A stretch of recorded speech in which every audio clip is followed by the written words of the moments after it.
Puoi prenotare una vaccinazione presso il CUP anche se non sei residente e non hai un permesso di soggiorno. Alcune vaccinazioni sono obbligatorie per i minori di 16 anni.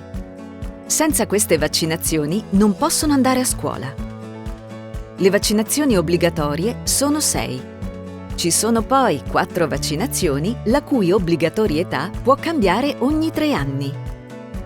Il test Mantoux serve per cercare la tubercolosi, una grave malattia che, se non riconosciuta in tempo, può causare anche la morte.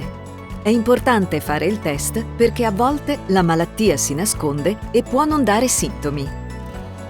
Vai da un medico se non ti senti bene e hai tosse, febbre, debolezza, sudorazione.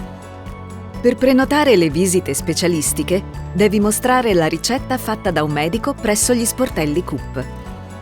La ricetta del medico non serve solo per gli accessi al pronto soccorso e per le visite di ginecologia, pediatria, oculistica.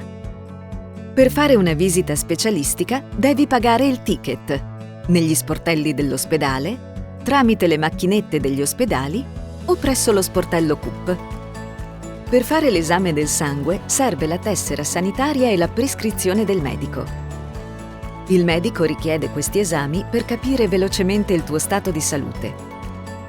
Ti vengono prelevate più provette di sangue perché per esami diversi serve analizzare parti del sangue diverse e gli esami non vengono fatti nello stesso laboratorio.